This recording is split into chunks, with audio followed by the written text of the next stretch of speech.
Hey colleagues, what's going on? It's Ron from WeTalkShirty.com, and I just want to go over some of the things that we've been doing to get through this, some strategy, and to really talk about the CARES Act and the Payroll Protection Program.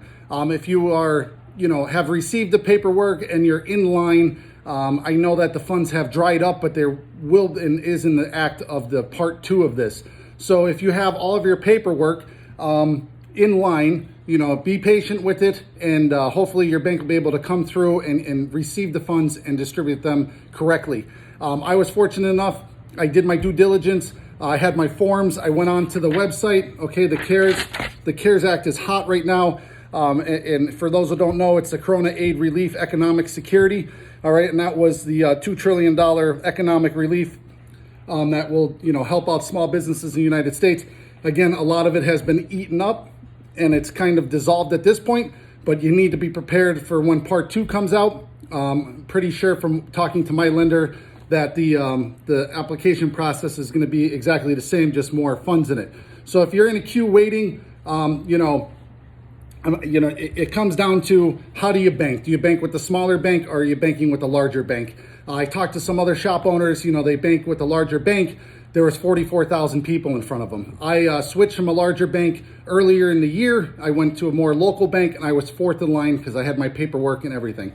So like I said in the first video, know your numbers. You have to have everything ready to go.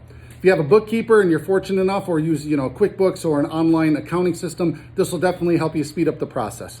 So what you will receive is a package. It's going to tell you exactly what you need to do, small payroll, paycheck protection, all the small businesses, and what you're going to have to do with the money. 75% of this has to go to payroll. So that's to cover your payroll if you offer a 401k, medical expenses, and PTO, right? So 75% of that will be back. Other 25% has to be used for mortgage, interest, rent, utilities, okay? So it's a very strict thing. I opened up an additional account, and I dropped the funds when they were available into that account so that my bookkeeper could track everything that we're spending, so that when it comes to loan forgiveness time, I have everything from A to Z mapped out for her to follow and the bank to follow, so that I could get the loan forgiven. You have 2 years, it will mature. You have 2 years to pay this back. It's 1%. You can keep it as a safety net and pay it back when you need to, not use it, whatever it is. Okay, so it's there. I was lucky enough. I had, again, filled out the paperwork. My bank sent me this. They really were on top of it as soon as it was available. They said, here's the application, fill out all this information. There's no personal guarantee required on it as well. Okay, so they sent me the application from the bank. The data that they needed for the loan forgiveness worksheet looks like this, okay? In that, it's going to ask you, for your payroll costs, your salaries, and it gives you for the last 12 months from, February 15th before that. So you need to have that all filled out and ready to go when you send that into your bank. This helps them determine to see how you need your funds allocated. I'm not going to give you the number of what I received, but it was really, really significant to me to keep my employees paid, home working and getting through this. And it's a sense of relief as a business owner to have, something like that. Now, let's get the CARES Act out of the way. There's other things out there too. There's a grant for $10,000. You have to get on board. I still haven't seen anything for that. Okay, so I applied for that a month ago. I haven't heard anything from it. Everything's extremely busy. Yesterday, they launched from the Chamber of Commerce in the U.S. at 12 or 3 Eastern, 12 Pacific time, that there was another grant available. That website got clogged and shut down, and the funds went like that.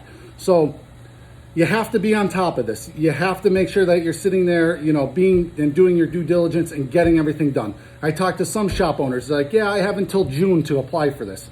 Look, there's funds and there's businesses all over the United States, not just in your hometown.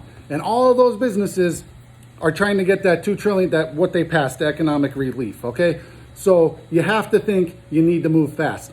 We're not just a screen printing industry, okay? This goes to anybody. So anybody, Ruth Chris got $20 million. Do you think they waited? No, they were there. They were there is exactly when they need to do it, and that's what you need to do now for you to survive this.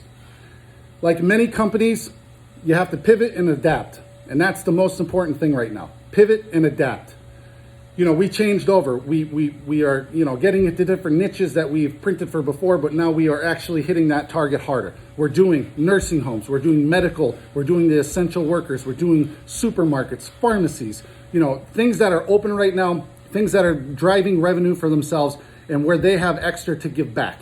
In return, we're giving a lot back. So everything that we're doing, our fundraisers for seniors, that graduated, they shut down all the schools for the rest of the year. They won't have graduation. We're coming up with ideas to help them, whether it's a yard sign, drop ship to their house, a commemorative t-shirt that the school is selling for them. Not to mention, you could come up with different campaigns, even though school's out. If school's a big part of your company, for me, it's 30%.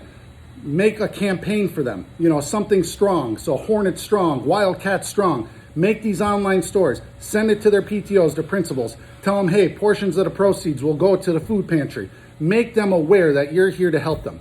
Don't just lay down and give up. That's not why we're here. If you need anything, contact me, ron@wetalkshirty.com. We'll get through this. And again, please be prepared for your CARES Act and make sure you have all your paperwork into your bank and stay patient. And hopefully we get through this together and this is over with. But this is definitely a huge eye-opener to all of us in the industry. There's going to be a lot more to talk about. I really have to give hats out to the companies that have pivoted, done, crazy amounts to get things out.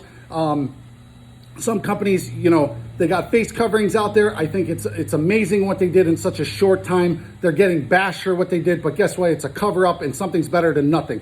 Some of the other companies are coming, they're 5-6 weeks late, so credit due where credit is. You just have to really pivot right now and adapt. Get your stuff out there. The masks are going to be around. Okay, so I didn't want to turn that into this episode, but the masks right now, anything to cover up, there's going to be a demand to print on these down the road and whatnot. So make sure that you start working with the supply chain. Make sure that you have everything in large and in line.